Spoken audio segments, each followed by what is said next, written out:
आज आपण तीळ खूप खराब असेल तर ते धुवून स्वच्छ कसे करायचे त्याचा व्हिडिओ पाहणार आहोत। काही तीळ घेतलेले आहे मी, एका भांड्यात पाणी घेतलेलं आहे। आपण जेवढे तीळ घेतले त्यातले थोडे थोडे तीळ भांड्यात टाकून हाताने पूर्ण मिक्स करून घ्यायचं आहे, म्हणजे त्यातील जी माती आहे ती खाली जमा होते।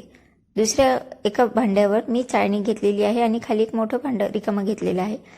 अशा प्रकारे ज्या भांड्यात तीळ टाकले ते आरामात थोडेसे वरवरचे पाणी या चाळणीत टाकायचं, म्हणजे जे वरचे जे तीळ जमा झाले ते एका प्लेटमध्ये आपण वेगळे काढून घेणार आहोत, कारण की यामध्ये खूप कचरा आहे।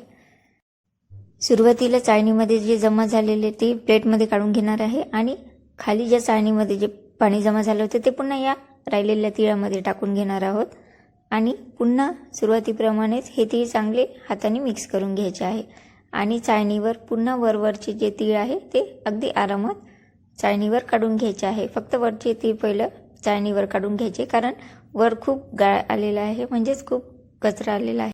सुरुवातीला 2 वेळेस चाळणीमध्ये जे तीळ आपण जमा केलेले आहे ते वेगळ्या प्लेटमध्ये काढून घेणार आहोत आणि हे वेगळेच वाळू घालणार आहोत, कारण की त्यामध्ये खूप जास्त कचरा आहे। आता पुन्हा खाली जे पाणी जमा झालं होतं ते तिळामध्ये टाकूया आणि पुन्हा तिळाला चांगलं मिक्स करून घेऊया।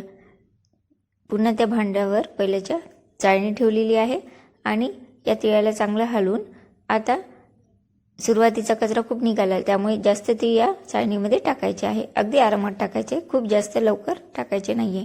पुन्हा खाली जे भांड्यात पाणी जमा झालं या तिळामध्ये टाकून घेणार आहोत आणि पुन्हा भांड्यात जे तीळ आहे ते चांगले एकजीव करून पुन्हा बरेचसे तीळ या चाळणीवर काढायचे आहे। एकदम न टाकता थोडे थोडे टाकायचे आहे। चाळणीच्या खाली भांड्यामध्ये जे पाणी जमा झालं ते पुन्हा या तिळामध्ये टाकून घ्यायचं आहे आणि पुन्हा हे तीळ मिक्स करून पुन्हा चाळणीवर काढून घ्यायचे आहे। अशा प्रकारे हे तीळ आपण स्वच्छ धुवून घेणार आहोत आणि सुरुवातीला आपण हे भांड्यातलंच पाणी वापरलेलं आहे। राहिलेलं पाणी पुन्हा या तिळामध्ये टाकून शेवटी थोडा आरामात टाकायचं आहे, कारण जर एकदम तुम्ही टाकलं तर खाली जो मातीचा गाळ जमा झालेला आहे तो या तिळामध्ये जाईल, त्यामुळे थोडं थोडं पाणी टाकत अगदी थोडे थोडे तीळ चाळणीवर जमा करून घ्यायचे आहे। अशा प्रकारे खालचा भाग थोडासा चाळणीमध्ये थोडे थोडे तीळ टाकत आहोत आपण आणि जे माती आहे, जो कचरा आहे तो खाली जमा झालेला आहे। पुन्हा थोडंसं पाणी या भांड्यामध्ये टाकून पुन्हा हे तीळ चाळणीवर आरामात काढून घेत आहोत। पाहू शकता खाली खूप माती जमा झालेली आहे। अशाच प्रकारे सर्व तीळ आपण धुवून घेणार आहोत, यामुळे तीळ स्वच्छ होतील आणि आपल्याला निवडायला सोपं जाईल।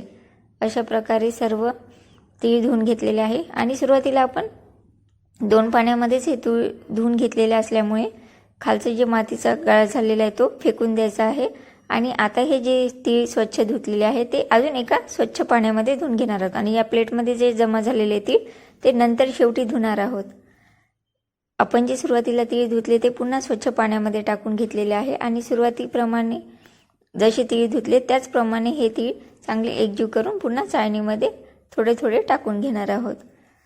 सुरुवातीला 2 पाण्यानेच तीळ धुतल्यामुळे आपण स्वच्छ पाण्याने हे तीळ डबल धुत आहोत, किंवा खाली जर थोडंफार अजून माती शिल्लक असेल तर ती माती सुद्धा निघून जाईल, त्यामुळे हे तीळ डबल आपण धुवून घेत आहोत। अशा प्रकारे आपण सर्व तीळ धुवून घेतलेले आहे। थोडा वेळ चाळणीमध्ये हे तीळ तसेच ठेवायचे आहे, त्यामुळे त्याच्यातील पाणी पाझरेल आणि तोपर्यंत आपण या प्लेटमध्ये जे तीळ घेतलेले आहे हे तीळ सुद्धा सुरुवातीप्रमाणेच वेगळ्या भांड्यामध्ये धुवून घ्यायचे आहे आणि वेगळ्या प्लेटमध्ये काढून वेगळंच वाळू घालायचं आहे, त्यामुळे याच्यातील जर जास्त कचरा असेल तर तो सगळं स्वच्छ करायला सोपा जाईल। व्हिडिओमध्ये दाखवल्याप्रमाणे सर्व तीळ स्वच्छ धुवून घेतलेले आहे। मी उन्हामध्ये कॉटनचा कपडा टाकलेला आहे आणि आपण जे हे तीळ धुतलेले आहे ते वेगळ्या प्लेटमध्ये वाळू घालणार आहोत आणि चाळणीमधले तीळ कपड्यावर पसरून ठेवणार आहोत। अशा प्रकारे सर्व तीळ आपण धुवून वाळू घातलेले आहे। या व्हिडिओप्रमाणे तिळाचे लाडू, तिळाचे पोळी कशी बनवायची त्याचा व्हिडिओ सुद्धा मी अपलोड केलेला आहे।